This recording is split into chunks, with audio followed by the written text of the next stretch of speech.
pod bay doors, please, Hal.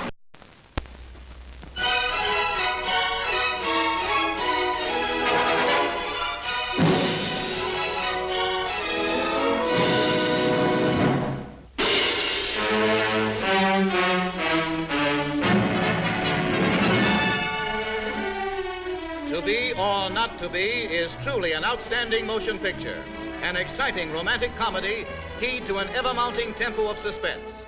To Be or Not to Be brings you the screen's beloved star, Carol Lombard, in the kind of role that won her the applause of millions. And that mirth maker of the movies, that Casanova of the radio, your favorite comedian, Jack Benny, in something entirely new, something surprisingly different, and it's hilarious all the way. To Be or Not to Be is a swift-moving comedy melodrama, enriched by the magic that sparkles in every Ernst Lubitsch production. It's the picture everyone will want to see.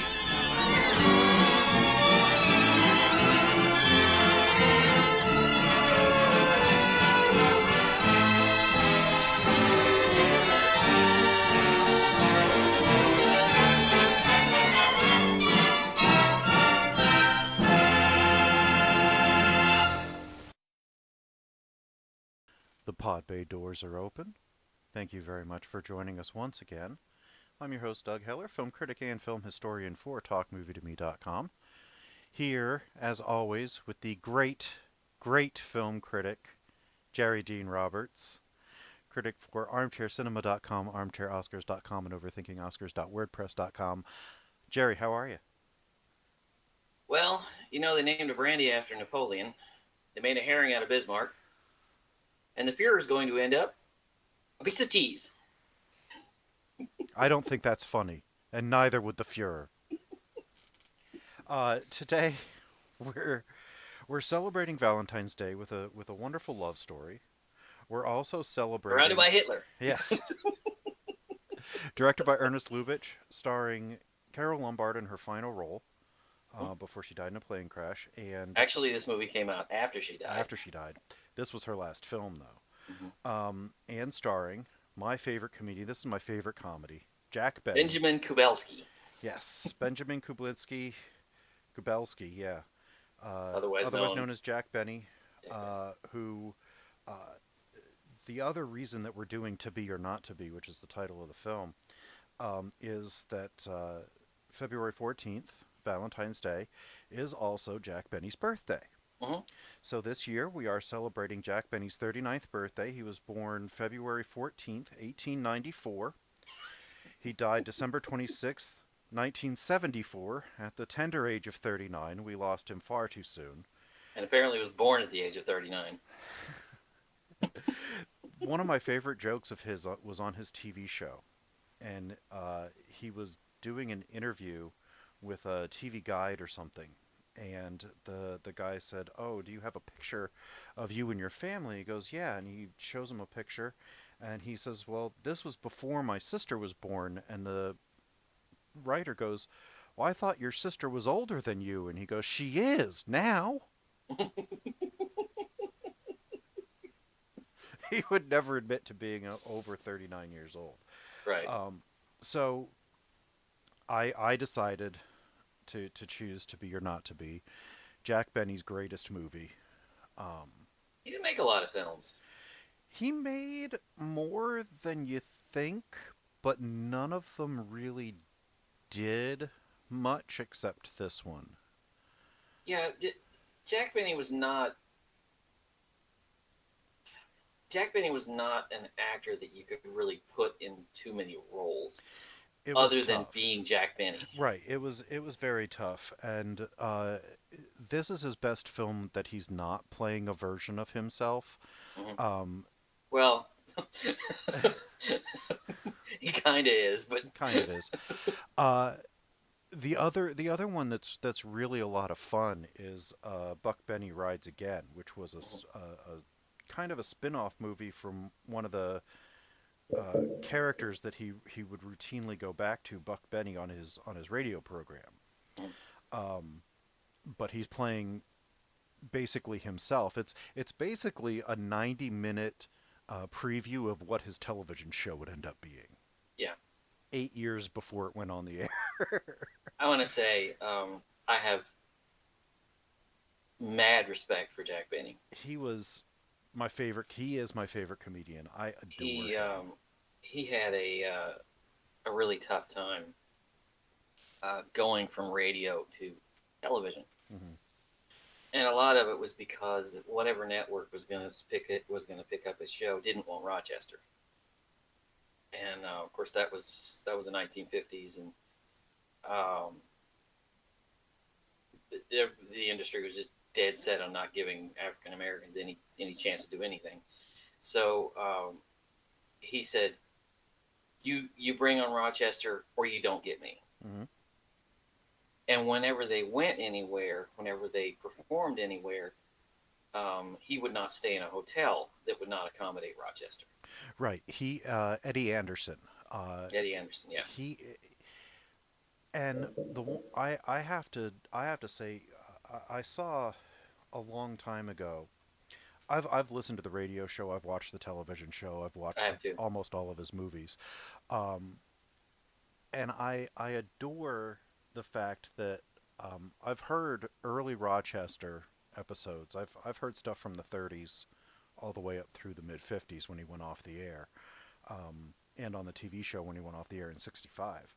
Um, he said he made a conscious effort to tell his writers to avoid every kind of stereotype for black people, Yeah, black Americans, yeah. for the character of Rochester. It's Now, Black History Month, by the way. yes, way back in the early ones, he would carry a razor in in his boot, and he would shoot craps, street dice. But over time, they worked that out of the character because that was standard issue Stereotype. stereotyping of the 30s. But Benny made sure that that got worked out, and They were good friends. they were I mean, they were very wonderful good friends. friends. He was the first black character to really be put on the same level as the white characters on a show. He was a star. He was listed as one of the above board stars along with Don Wilson and Mary Livingston, Benny's wife, Phil Harris, the band leader, and Dennis Day. Originally Kenny something or other, but he left to go to the Fred Allen show. And also Kenny two Baker. people that were absolutely indispensable when it comes to his TV show were Mel Blanc and Frank Nelson. Yes. Just the fact that they could play off they were so funny. One of the most famous is the one where Jack is in Mexico. He sits down next to this Mexican man, quote unquote, played by Mel And it's Blanc. Mel Blanc, and he goes, "What's your name?" See, See, Saw. you live here? See, See. what's your name? Sai. You have a sister? See, See. what's her name? Sue. You know, and Penny is trying not to lose it. Well, he of all the people on on the television show that you can see because they shot it live.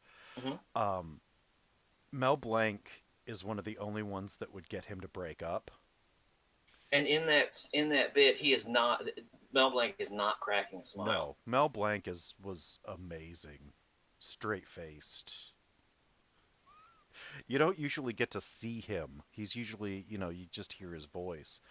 Um, but he is the consummate professional, and he was the only one that could really break Benny up, if unless it was his special guest. Like a lot of times, Bob Hope would show up, and he would catch him off guard. Um, There was a. I sent you this clip. I'm going to put this on our WordPress page. There's a bit. It's a Christmas bit where Jack Benny's buying a wallet. I won't even spoil it, but it's just Mel Blanc is so funny in that. I think he actually kills himself. he does. He commits suicide at the end of the bit. Um, Well, So, speaking of Rochester, were you ever surprised how much Jack Benny gave him the punchlines? see, surprised no, because I've made a point of researching and learning a lot about Benny. Benny didn't care who got the laugh as long as there was one. Yeah, He would be very happy to give it up as long as he wanted his show to be entertaining. Whether he got the laugh or not, he didn't care. yeah. So he would often set people up to get the joke over him Hmm. or because of him. Um, and that whole cheapskate routine, you know, guy's holding him up. He's got a gun to him, and he goes, your wallet or your life." And he just sits there, and the guy goes, "Well," and he goes, "I'm thinking it over." Thinking it over. That's probably the most famous. But getting to be or not to be, this movie is marvelous. It's really a masterpiece. I think it's kind of underappreciated I think so. That's because why I film wanted to pull it fans love out. it. Yeah. Film fans love it. I just wish that the general public would get a hold of it. Because when you see it, you absolutely love it. The problem is, and we're going to talk about this later, the problem with this movie is that most people are familiar with the remake, which is terrible. It's awful. And this coming from the person, Jerry, who said, "Give it a chance. It's actually kind of fun." It And then I has some watched good it bits because occasionally, I but own it because it was part of a Mel Brooks collection that I mm, bought on Blu-ray. Um, but I watched it for the first time 2 hours after watching the original for probably the dozenth time. which is On not a good idea. because it's stone cold boring. It is. And because Mel Brooks, I love Mel Brooks, but he is no Jack Benny. Oh, I love Mel Brooks to death. He's just wonderful. And his best work is some of the greatest comedy ever put on film. This, well, we'll get to that later, but it's not very good. I saw it the other night, right after watching the Ernst Lubitsch It's movie. not a good thing to follow. Which one of It's the things about this, I'm sorry, I didn't mean to interrupt you, no, but go ahead. one of the things about this film is the time in which it was made. This movie comes out in 1942, which means it was made in 1941. Hmm. Before the bombing of Pearl Harbor. And this is the story of this is about a troupe of actors in Poland Hmm. who have the Nazi steamroller is just about to roll over Poland, in particular Warsaw. And the story is about how they use their acting talents to subvert the Nazis because the Nazis have a piece of information that's going to get a lot of people killed Hmm. and is going to kill off the resistance movement.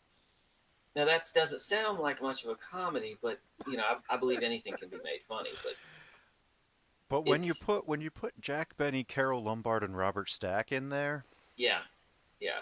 it's almost impossible to not laugh. Well, they work in this little theater.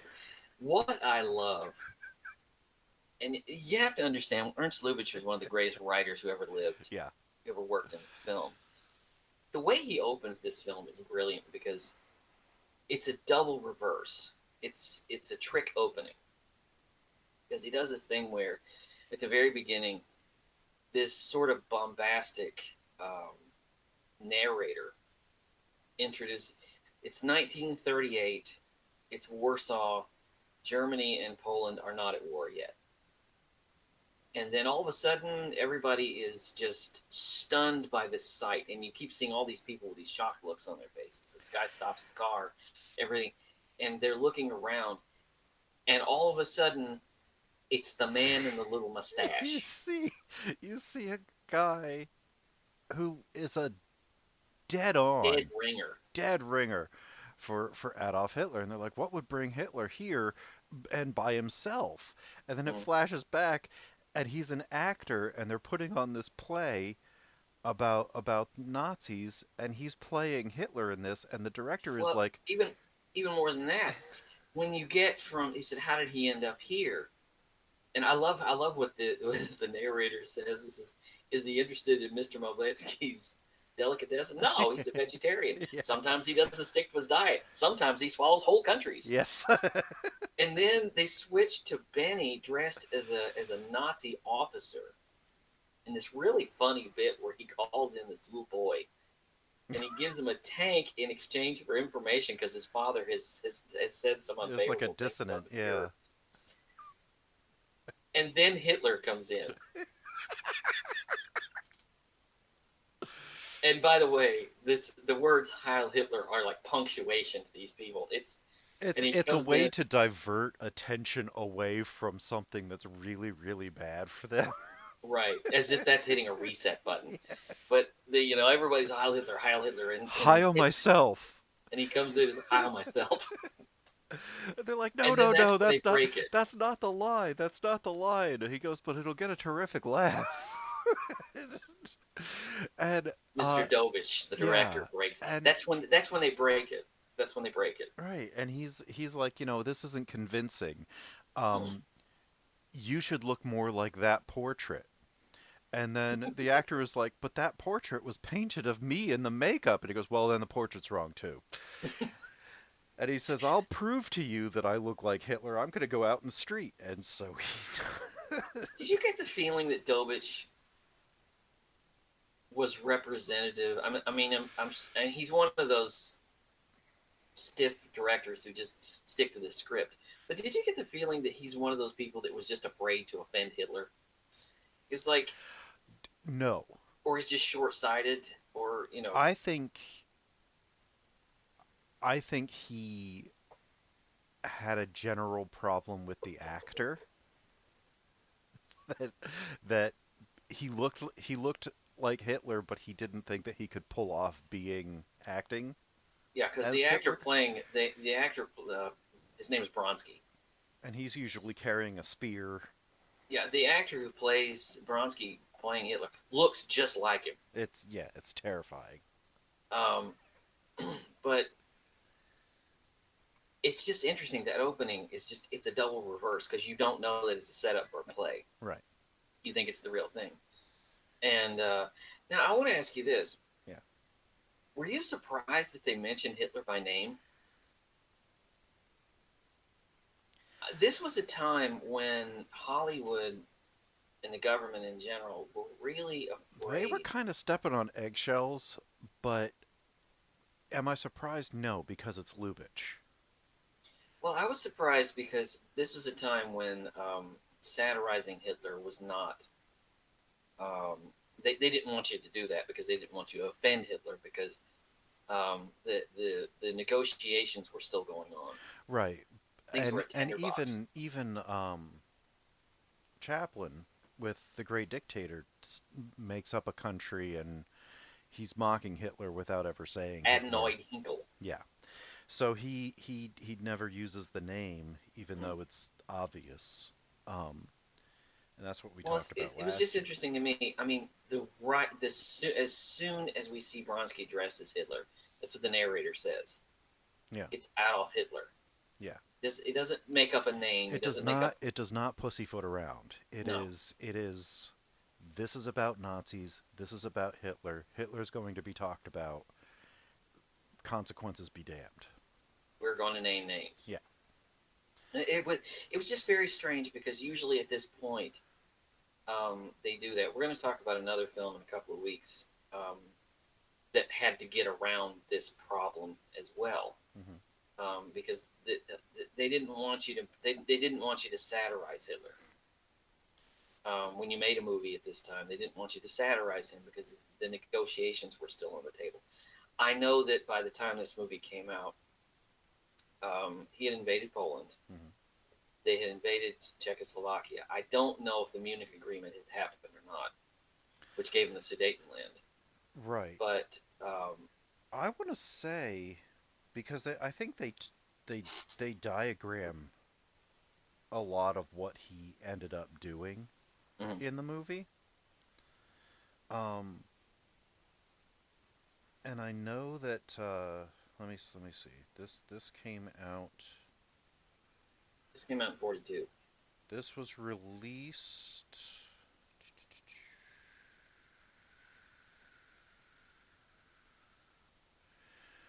Eventually, I will find it on this page, and I'll be able to. It was released on March 6th, Yeah. 1942. So really, just you know, a month from now would be its what 70 something 77th 78th birthday. Yeah. Uh, so uh, The Munich Agreement was in 1938. yeah. So all of the stuff when this came out, a lot of that had happened, and Pearl Harbor had just happened a few months before. Yeah, Pearl Harbor happened while this was in production, Right. and so this was a really touchy subject, Yes. and this movie walks a very very fine, was a very very difficult minefield to get around a lot of issues, and the thing is, if you consider the time that it was made, it's very tricky Hmm. because, like you say, it names names, it says things that even today we're still a little uncomfortable with. There's a joke involving concentration camp Earhart. You know, there's a it's a very very it's a very strange comedy, and yet it works. It works It's not dated at all. brilliantly. It's not uncomfortable in the dated sort of way, but And it has, because it's Carol Lombard, the raunchiest double, triple, and quadruple oh heck yeah. entendres in any post-code movie.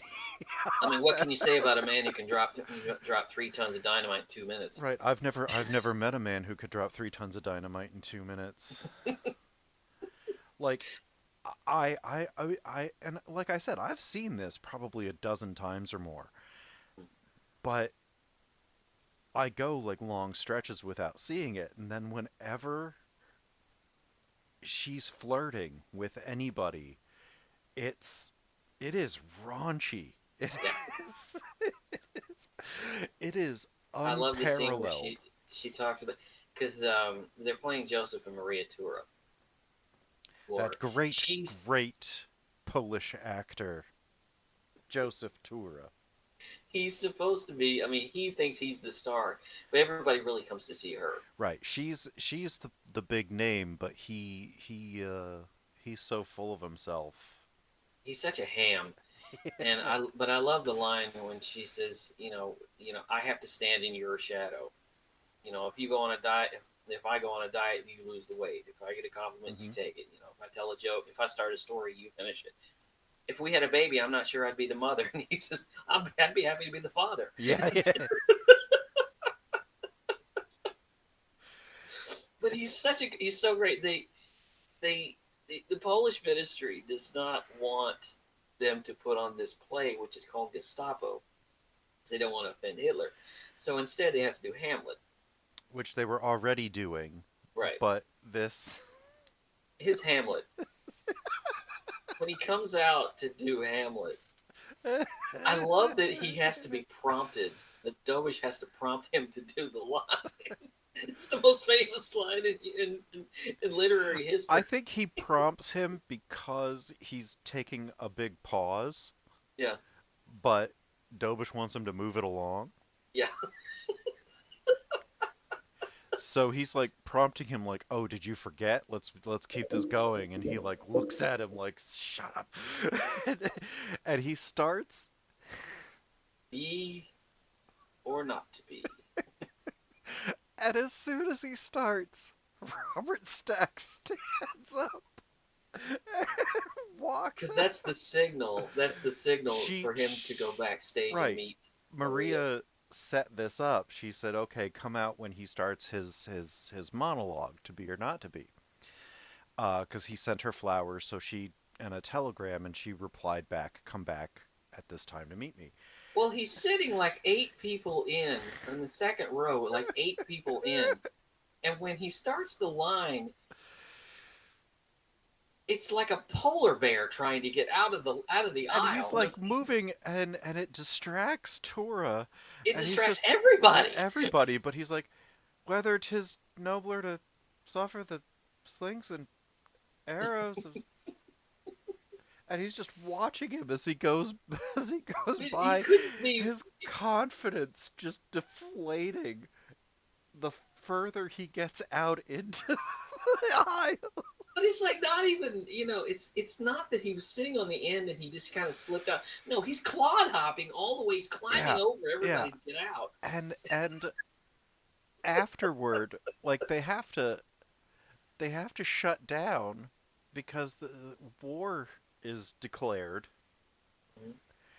and he comes. Not just declared, they're attacked. Yeah, they're attacked, and he comes back and he says, "I can't believe it." And Maria's like, "Yeah, it's terrible." And he goes, "I know. It's every actor's nightmare. I was walked out on." And she goes, "Well, What are maybe you he, talking about, man? maybe he was sick. Maybe he's dead already. You know just what to say to me." I hope so.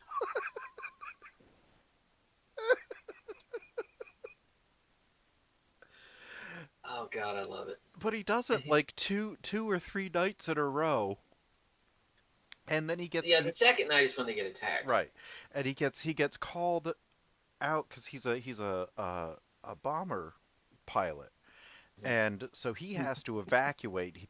His squadron ends up in England, and this Polish professor who's Selitsky. Selitsky, who's doing all these uh, Allied propaganda speeches on the radio, is going to Warsaw, and it turns out he's actually a Nazi spy, Yeah, and he's a double agent.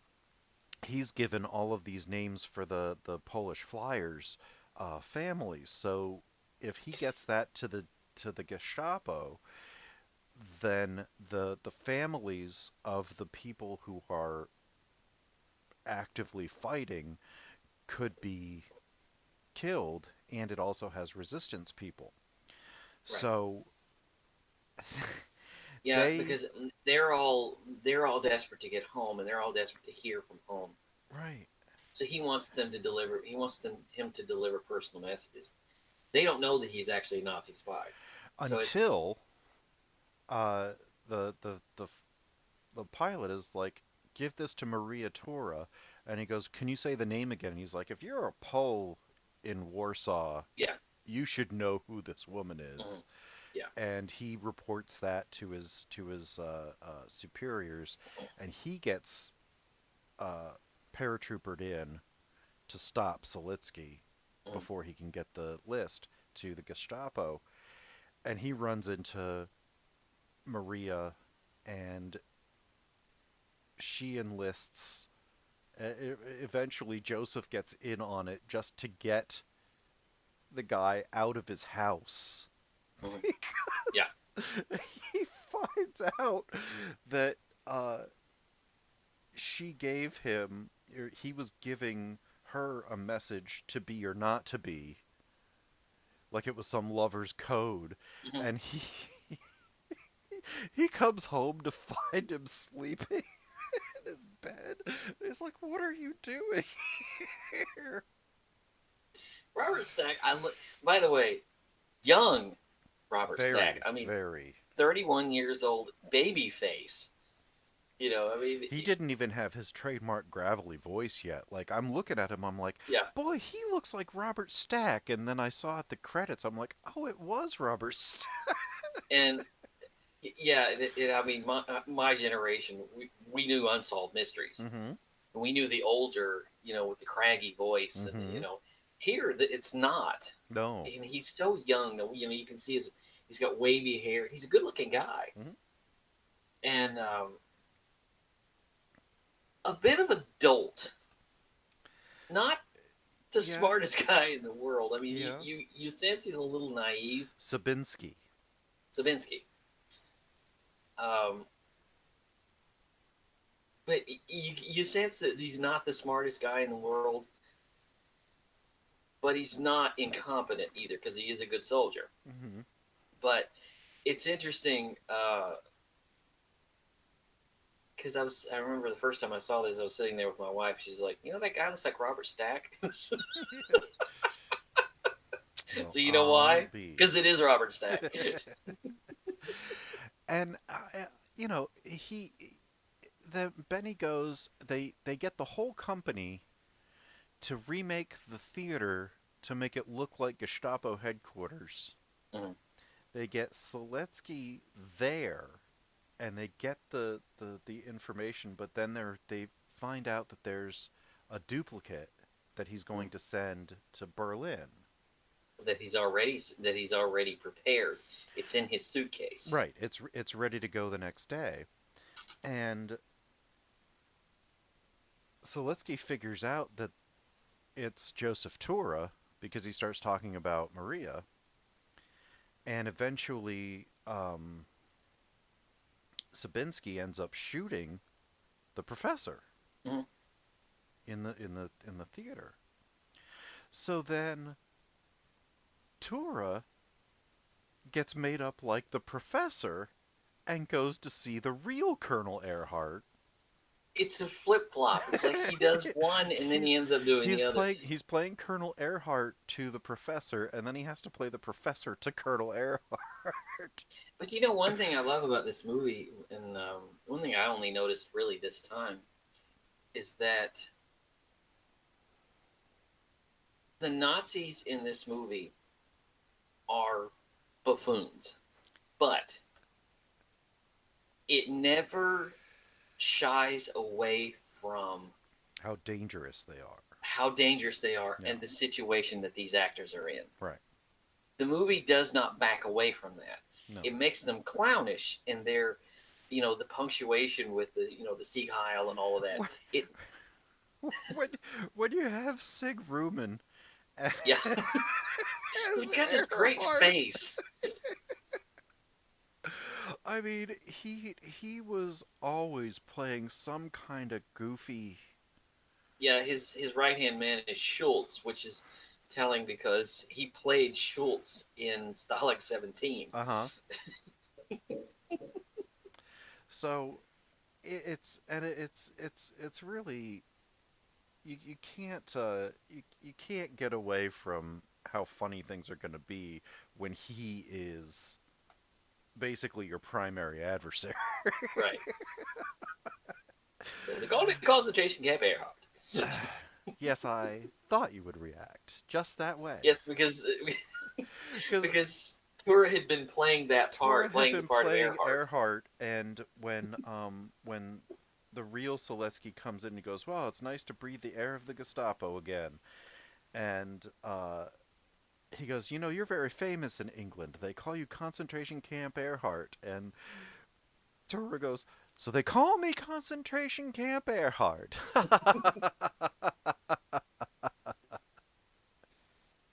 So they call me concentration camp Earhart. He keeps returning to that. And when he meets Earhart as Keeps the going back to professor, that. Earhart really keeps going back to it. So they call me concentration camp Earhart. He goes, "Yes, I thought you would react in just that way."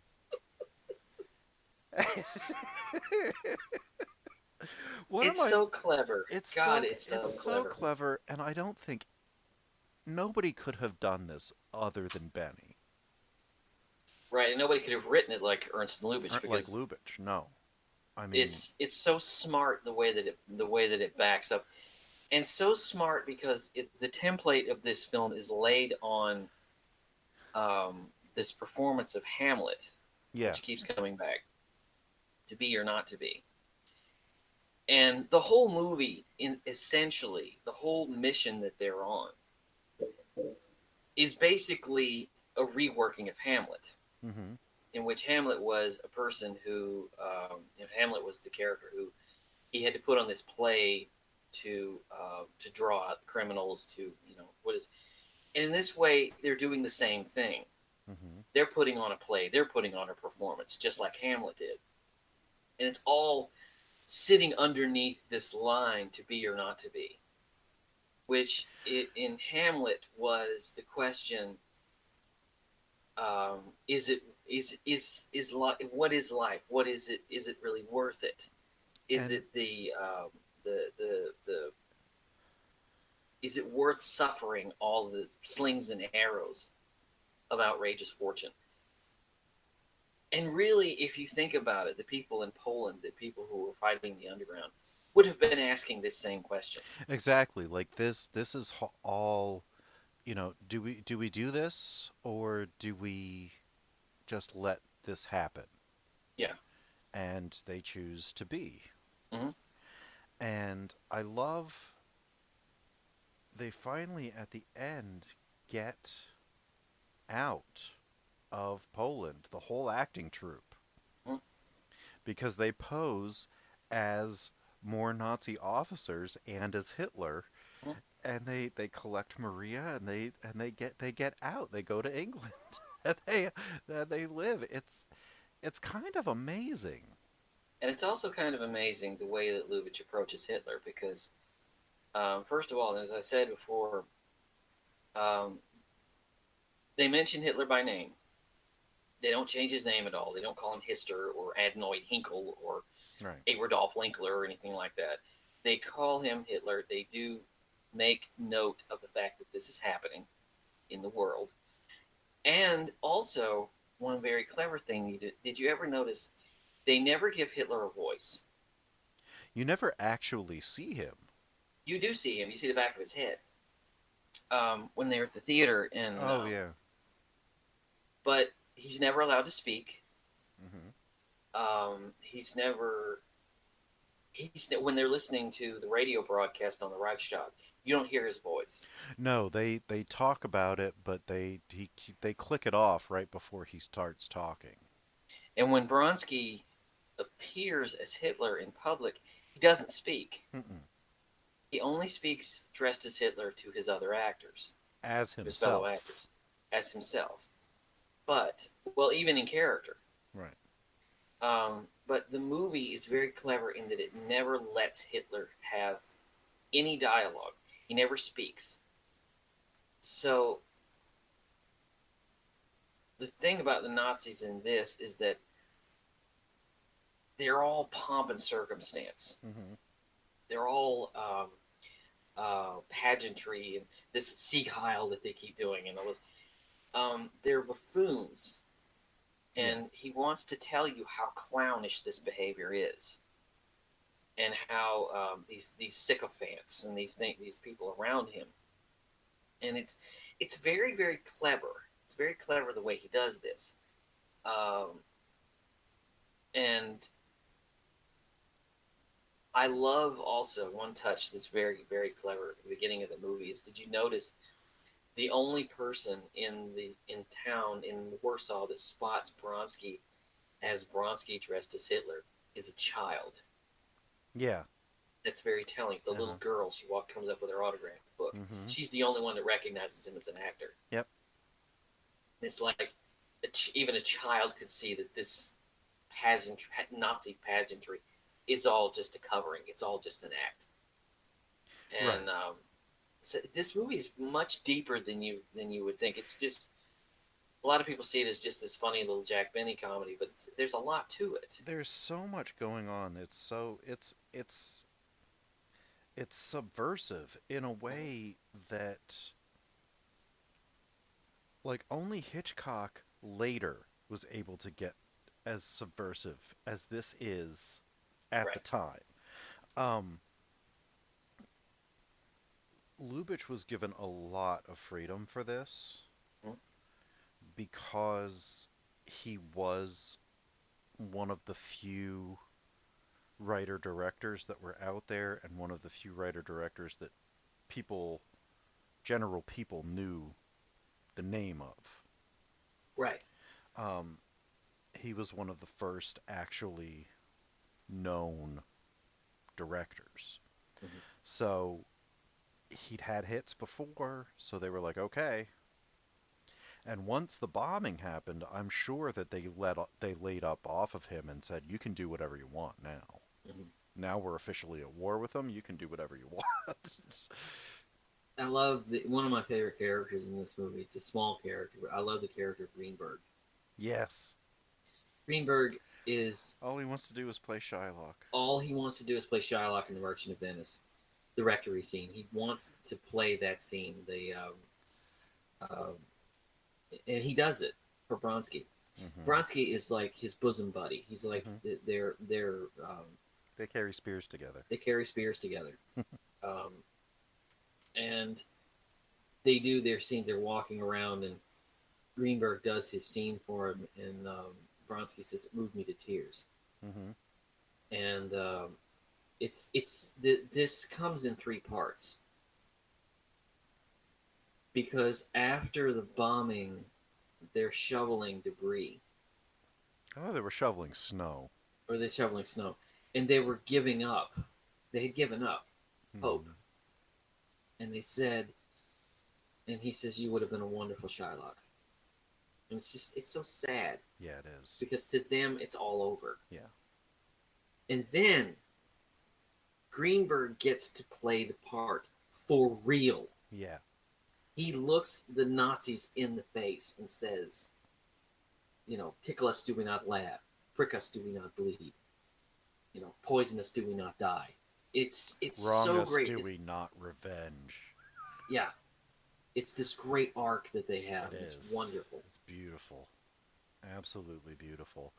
And I just I wanted to pick this because it's so worth talking about. It's not it's so it's so layered and Mhm. it's so atypical of its time.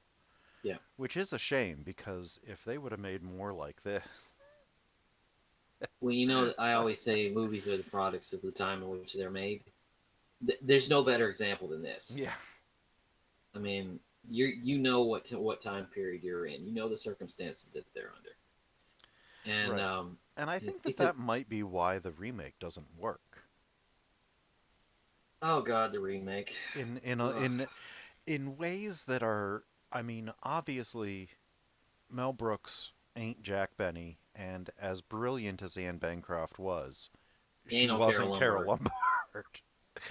And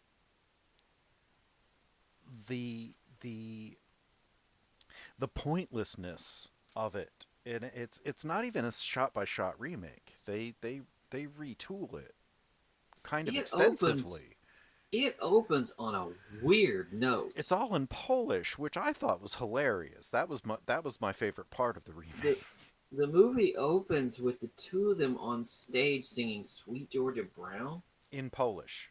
I don't even get. I don't even get that. Well, I think the reason was they're setting up that it's in Poland, Mm. and they're setting up that they're actors in a review show. They're not putting on one specific play. They're putting on a review show. They're putting on skits, Mhm. like Ziegfeld Follies Yeah. type of thing. So it's not one cohesive storyline. So which that's where they're doing a sketch about Nazis. They're doing, and then when they can't do that, they substitute in highlights from Hamlet. Yeah. Which they mess up. Which Mel Brooks just messes up that scene because Yeah. the joke with Jack Benny was that the director didn't trust him to remember the line, "To be or not to be." The joke in the remake is that he prompts him and then he steps on his fingers Right, because he gets mad at him for trying prompting to him. prompt him. Which, by the way, I'm still not figured out. He plays basically the Joseph Tura part, but his name's Bronsky. Yeah. That's really confusing. I mean, Yeah. he's trying to be the lion tamer and the lion at the same time. Right. I mean, Right. it just really doesn't work. It's and you know there are parts that they include in the remake that are only mentioned in the original, Hmm. like when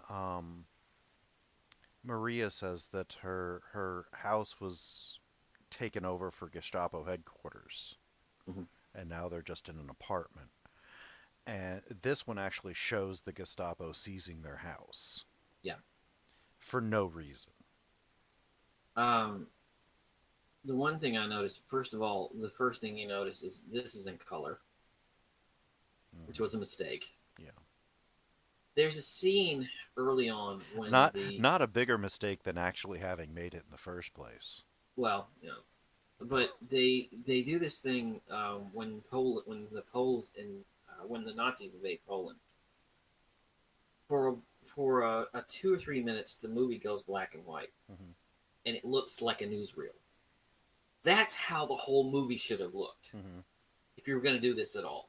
That's the way the movie should have looked because it's like when Spielberg wanted to do Schindler's List. His reasoning was our memories of World War II are in black and white. Hmm. This coloring, this it's a color version. It never feels like it's the 1930s. No, it feels like It's 1983. it's a play in 1983 that's set in wartime in World The War II. movie is so dead set on this broad comedy, on this slap in the face comedy. There's a character in the movie whose only joke is that he runs in and he screams at Mel Brooks. Hmm. That's the only That's joke it. in the and it's insufferable because you never feel like the one thing that this is missing, or one of the major things is missing, you never feel like the Nazis are a threat. Right. This Right. is like Springtime for Hitler. This is like Hmm. Hmm. the Dick Shawn character. The there's never really a feeling that they're under threat because they keep joking about it. Right. There's a scene right after the invasion of Poland in the original where you hear the sad music and you realize what they're under and you realize the tragedy that has taken place. Hmm. In the remake, they do that, but then they cut to a joke with this sign. It looks like it's after like Kristallnacht, where this windows are broken and Hmm. there's this Jewish shop, and there's a sign over the thing that says, "Despite all appearances, we're still open." Right. It's a joke that might be funny in another place, but it's way wildly out of place. Yeah. Most of this movie is wildly out of place. The remake just doesn't work at all. And it should be noted that Brooks did not direct or write. No, Alan Johnson did. Yeah. He directed He Solar Babies, another terrible movie. This feels like an excuse to work with his wife. Hmm. Yeah, it does. Um, because they probably for years had been trying to figure out something that they could do together, but their styles are so opposite one another. Well, and the other thing is the relationship between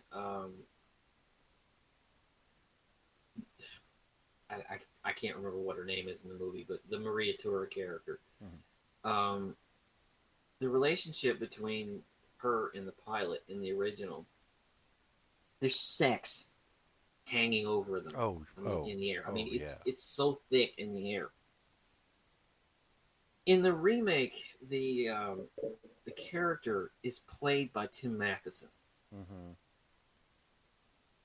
like a serious fan. Hmm. Just as a fan, it never feels like he wants her. Hmm. One thing I loved about the Robert Stack character, one thing I just loved about the Robert Stack character in the original, is that he knows everything about her from fan magazines, Right, and which are complete crap. none of it's real. And he's like He asking asks about her the fish. her goldfish, and she did some photo spread that she was on a farm plowing, but Hmm. he thought that she really had her own farm and that she really had to do her own plowing. He's like, "Well, where was that?" And she goes, "Oh, in the Chronicle." And he goes, "No, no, no, where's the farm?" And she's like, "I don't what are you talking about?" Like, and then he's like, when we get when you get divorced from your husband and we get married, we can really have that farm and I'll buy you a tractor and you won't be working anymore. And she's like, "Yeah, hold on here." Because I think He's she likes cute. playing. Yeah. She likes playing around. She likes kind of holding her hand over the candle a little bit, but she's not gonna, she's not gonna mess around on it. Right. You know, she'll Because she kind of, does love her husband. but she does love her husband. Now in the remake, In the remake, none of that. they are at each other's throats. But in the remake, her and the pilot, it's like just a rabid fan. Tim Hmm. Matheson's a wonderful actor, but just this, it doesn't work. No, it doesn't. Also because Carol Lombard in the original was so beautiful. You can't help but fall in love with her. Right. Anne Bancroft, I love Anne Bancroft, but in the movie she looks dowdy. She does not She look. doesn't look Anne Bancrofty. She doesn't. She doesn't. It just it doesn't work. It's No. like um, she's older. Hmm. She's I'm trying to be nice here. She's working off of a great performance by Carol Lombard, Hmm. and there are just I'm sorry, there are just some acts you can't follow. Right. You know, some can be imitated, but this can never be duplicated. Right. Carol Lombard was marvelous. Hmm. Was a marvelous comedian. Anne Bancroft was not. Right. Anne Bancroft was good at what she did, but this just doesn't work. And the whole thing with one of the great relationships in the movie. There are a lot of great relationships in the original that are just beautiful. I love her relationship with her dresser Yes. because It's they're so funny because they play off each other. And what was the line she said? Oh, he gets upset over little things. She says, "Oh yeah, like the little thing in the second row." yeah. In the remake, the dresser is a gay man. Hmm. Now, Um, in a way, later on, the inclusion of a gay man who is out, yeah, and he's like, "Oh, they're rounding up the homosexuals," and yeah, you yeah, know that is the only time that you feel threatened, that anybody is really, you feel the threat. yeah. And he has the line about a pink triangle, and Hmm. that's the only character that I ever really felt for in the remake. Hmm. That's the only modern touch that I think works in that film. Hmm. The problem again, the problem with it is it's laying the comedy so thick. This broad vaudeville comedy, Mel Brooks style, doesn't work with this because you have to walk a very fine line with this story. Well, bear in mind that the principal screenwriter for this is Tommy Meehan, Yeah, who later did Spaceballs yeah. and had done Annie and did the screenplay for the terrible remake of The Producers, the He was a Hollywood musical screenwriter. version. Yeah, I mean He's a he's studio screenwriter. yeah, I mean he wrote the remake of Hairspray and he wrote Annie, and Annie is just the worst thing John Huston ever did. Um, I hate that movie. Uh, I liked it when I was little. I hated it when I was little, and I hate it even more now because I know that it's John Huston, and that makes me really sad. Which I can also now say R.I.P. to Albert Finney. Yeah, yeah. We just lost. today, the day we're recording this, and but it was a Brooks film production, and if you And know it the used all films, his people. yeah, and if you know the films that came under the Brooks film label, they were usually pretty terrible. Except the Elephant Man. I even have my problems with the Elephant Man. I think the Elephant Man is wonderful. That's still I, I have my issues with it, but he was trying to do a lot of things that he wanted to do. He let Anne Bancroft direct, and the movie she made was god awful. It was a movie called Fatso with Tom DeLuise. It was terrible. Yeah. But the Elephant Man was fine. It was good. It was but then this, I don't know what possessed him to want to remake this. Other than working with his wife, Right. Bancroft. Part of the problem here is that it's being told 40 years later. Yeah. The Nazi threat is gone. Right. You can now make fun of Hitler. And which he did really, really well in the producers. And he was one of the first people to do that. Yeah. Post-war. And he did it brilliantly. Here, I don't know what in the world. Charles Durning. Oh. I love Charles Durning. And Christopher Lloyd is Schultz. Why in the world? And I really watched the movie fairly, trying to figure this out. Why in the world did Charles Durning get an Oscar nomination for this? I did not know that. Why? I don't get that. Because I'm watching his performance and I'm thinking, there is no reason for this. No. It's not a good performance. Not particularly. He was better. He got an Oscar nomination the year before for The Bachelor Whorehouse in Texas. But at least you can watch that movie, as terrible as it is. At least you can watch that performance. You can tell why. Yeah. But I don't get it. It doesn't track, and it's kind of a shame that Charles Durning hasn't never won an Oscar, but yeah, because he really is, he was. It was fantastic. Yeah. But and the thing is, I would imagine that this would have been, I don't know how this would have played for him, but most people don't know this, but Charles Durning was a war veteran. He was there when they were liberating the camps. Wow. So you wonder what was on his mind when he was doing this. Because he's playing Earhart. And Sig Ruman does it so brilliantly in the original. Charles Durning tries. I'll say he's trying. He is. But like everybody in the remake is trying. Too hard. Well, yeah. And much too hard. A lot of it is that Mel Brooks, it feels like he has to be on stage at every moment. It's like, this is my show, and I'm going to be the biggest part of it at all times. It's just frustrating. I hate the original. I hate the remake. But I love To Be or Not to Be. I love the original. I'll watch it again. You can watch it right now. It's on YouTube. Oh, is it? Yeah.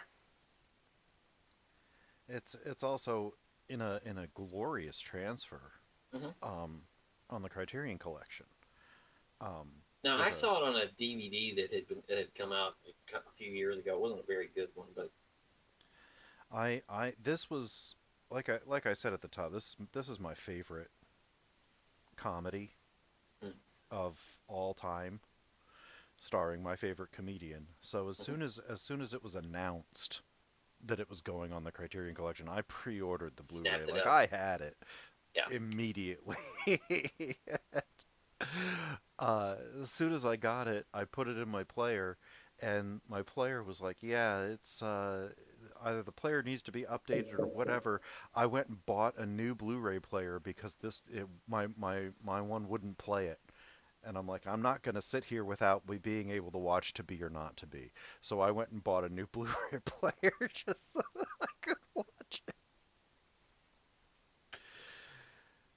Well, we should also, before we sign off, we'd be remiss if we didn't talk a little bit about Carol Lombard because Oh, um,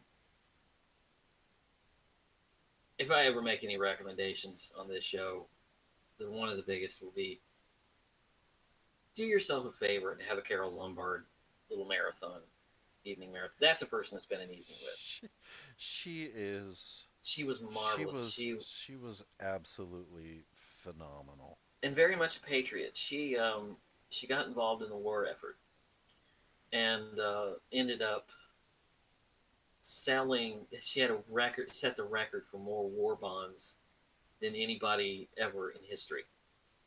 And And she died in early 42 right, before the war even got really going. and she had to. It It's felt impressive. like what's been told about this is that she felt she had to get back home because at the time she was married to Clark Gable, Hmm. and she suspected that he was messing around with Veronica Lake, Lana Turner, Lana Turner. and she thought she had to get back home um, because she felt that he would cheat on her. And it was Clark Gable, so Yeah, and I mean, women were throwing themselves at her. yeah. So, but he was planning this surprise party for her when she got back because of this achievement that she had Hmm. and when she got back home, and she never made it home. Yeah. I think they took plane out of Las Vegas, Hmm. and when they did, it crashed into a mountain, and all aboard were killed. Right. And she And she was 32 at the time. two 2 weeks in a row we're talking about horrendous plane crashes. Horrendous plane crashes, yeah. But she started acting in 1921. So she was a silent film actress. Jane Alice Peters, Yep. born in And Fort Wayne, Indiana. A Perfect Crime was her first film. And she was a slave girl in the in the Ben-Hur 1925. I did not And know that. yeah, um but I mean her talkies, I mean, and I guess we can just move right into recommendations, because some of my recommendations were going to be some of her pictures, specifically, um, 20th Century Hmm? and My Man Godfrey. My Man Godfrey is perfect. I love that Yeah, movie. it's It spectacular. has she has the last line in the movie, and it is perfect. It is, and even the oh, and Nothing Sacred. Hmm. That is spectacular. I love that one. Even Hitchcock's only comedy, Mr. and Mrs. Smith, which he only did so he could work with her, Yeah, is fun. It's fun. Um, Other recommendations I have are anything with Jack Benny. The Horn Blows at Midnight is not as bad as all of the bits that he did for 20 years about hmm, it. Because he would any time he would say that he wanted to get away, he'd find a theater playing The Horn Blows at Midnight, so he would know that nobody would be there. yeah. um, The connection of him and Carol Lombard is amazing. I've always wondered what Carol Lombard would have been like in later years. Her nickname was the Profane Angel. she was. I I I regret. I mean, obviously we lost her, and she was much too young. But can you imagine her being around when the MPAA ratings came in? Oh my God. She was a tomboy, and apparently she had a mouth like a garbage can. Like a drunken sailor. Like she was, and it took people off guard, but at the same time they're like, this is hilarious. Yeah. Like, um, So those dirty jokes that she's telling in To Be or Not to Be, or even in My Man Godfrey, you can sense the joy when she's telling those uh-huh. jokes. I love Carol Lombard Yeah. to death. She's She's wonderful. she's wonderful. Definitely check out her stuff. Benny's Charlie's Aunt is probably his second most famous popular movie. This may be the only film of his that I recall ever seeing. Oh, really?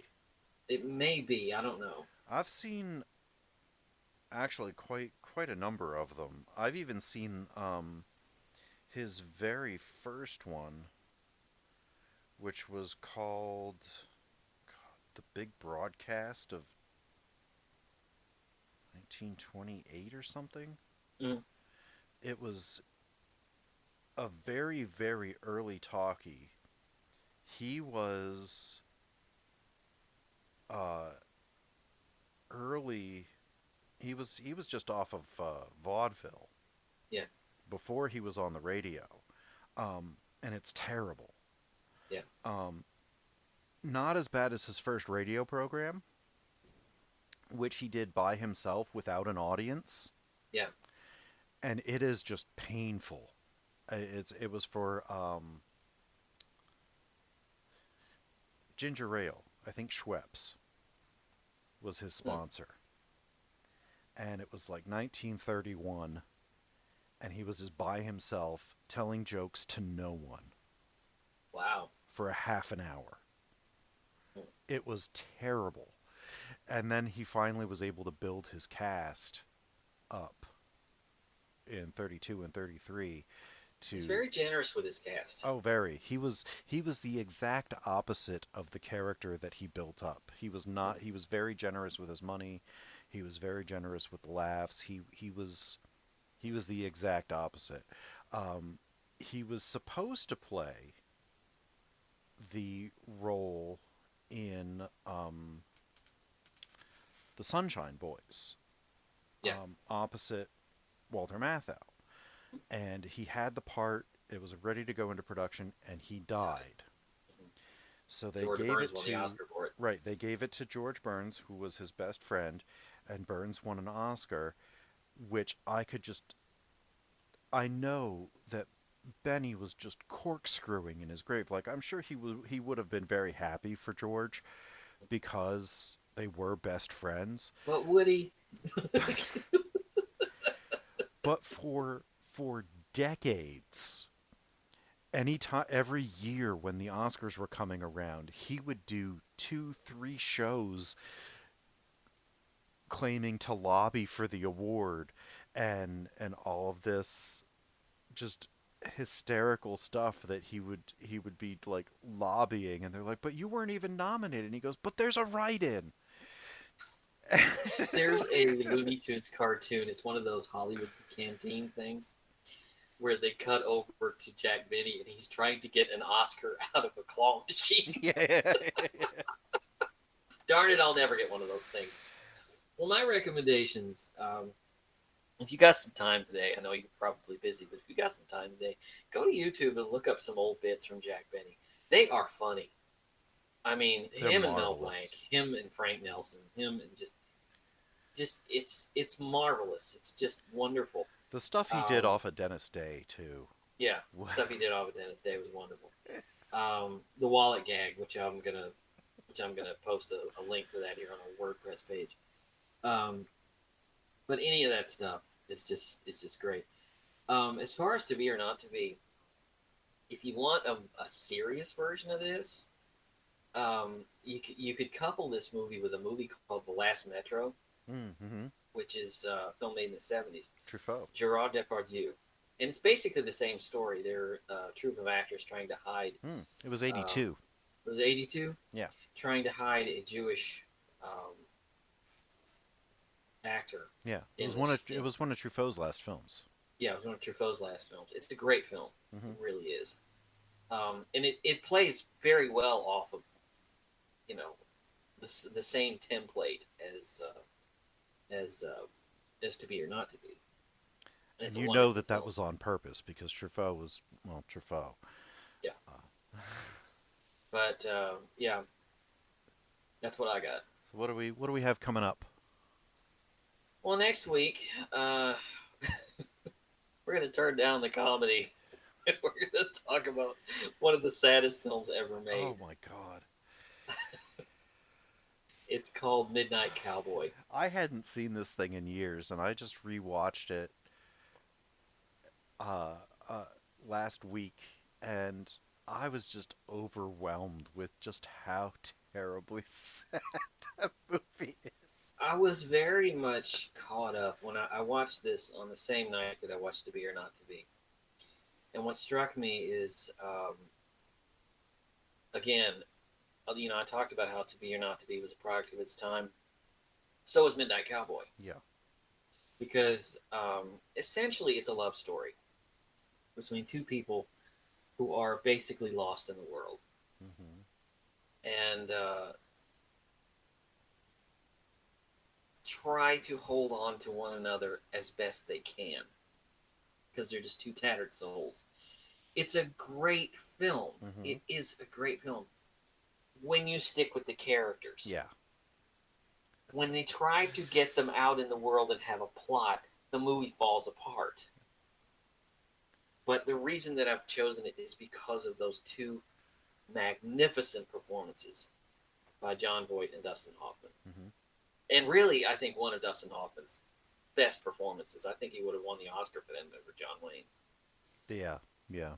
But anyway, that's what and then coming up after that is my selection for Black History Month. It is. Remember, boy, always do the right thing.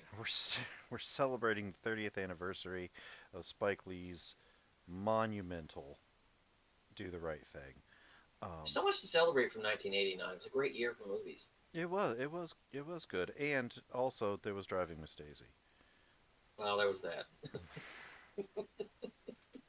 As Spike Lee said, instead of nominating "Do the Right Thing," they choose "Driving Miss Mother Daisy." That sounds about right. And we will also have a show, a special coming up near the end of the month before the Oscars, where we talk about the Best Picture nominees, which I am really looking forward to because there are some that I really want to praise and others that I really want to shake my fist really this loudly is not at. a year. Let me tell you something. This is not a year where there's a movie in there that I'm thinking, No. Half the list is movies I absolutely love, and the other half is movies I absolutely hate. Yeah, exactly. And there are 8 nominees this year. Of the 8, I'm with you. 4 of them, I would be happy if any of the 4 of them won. My favorite film of the year is on the list, so. Mine too. Yeah. But on the flip side of that, the other 4, if they win anything, if they win sound mixing, I'll be mad. I know one of them that's going to win, so yeah. We'll talk about that coming up as well. And then we'll switch into March, which I think we have movies picked for March, but I don't really remember, so we'll not talk about it right now. So that does it for us. Here on the Pod Bay Doors, we thank you very much for joining us. You can find all of our back episodes at www.thepodbaydorspodcast.wordpress.com. You can find us on Twitter at pod_bay. You can also throw a tip into our virtual tip jar at Patreon. At pod_bay is our handle there as well. We thank you very much for listening, and the Pod Bay doors are now closed. The mission has been completed.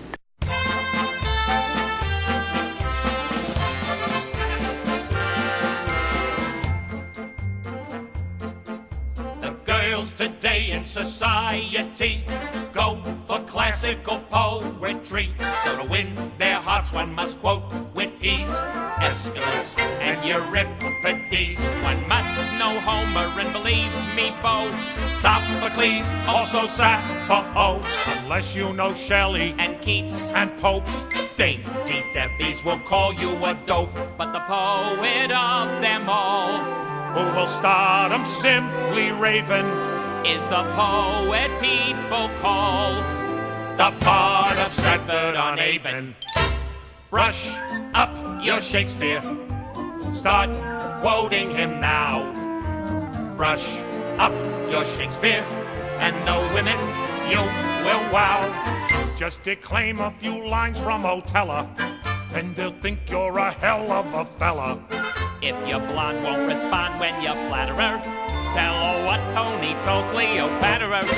If she fights when her clothes you are mussing, what are clothes much ado about nothing? Brush up your Shakespeare, and they'll all cow.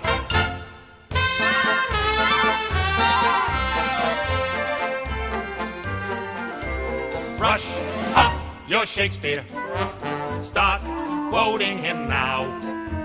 Brush up your Shakespeare, and the women you will wow. With the wife of the British ambassador, try a crack out at Troilus and Cressida. If she says she won't buy it or take it, make her take it, what's more as you like it.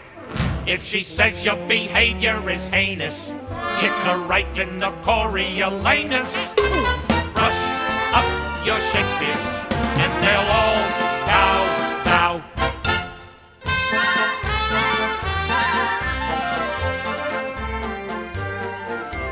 Brush up your Shakespeare, start quoting him now. Brush up your Shakespeare, and the women you will wow. If you can't be a ham and do Hamlet, they will not give a damn or a damnlet. Just recite an occasional sonnet, and your lap will have honey upon it. When your baby is pleading for pleasure, let her sample your measure for measure. Ooh. Brush up your Shakespeare, and they'll all cow-tow. Forsooth, and they'll all cow-tow. E-faith, and they'll all cow-tow.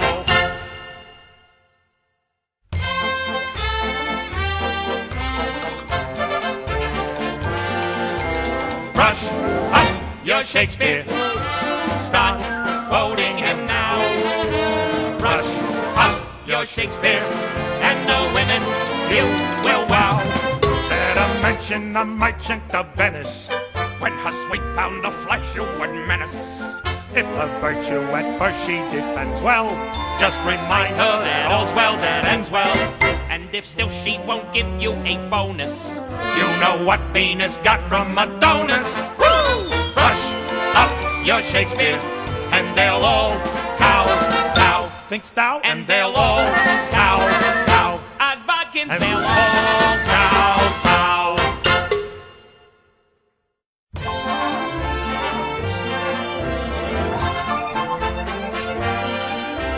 Brush up your Shakespeare, start quoting him now. Brush up your Shakespeare, and the women you will wow. If your girl is a Washington Heights dream, treat the kid to a Midsummer's Night's Dream. If she then wants an all-by-herself night, let her rest every 11th or 12th night. If because of your heat she gets huffy, simply play on and lay on McDuffie. Brush up your Shakespeare, and they'll all cow-tow. Forsooth, and they'll all cow-tow. Thinkst thou? And they'll all cow-tow. We trow, and they'll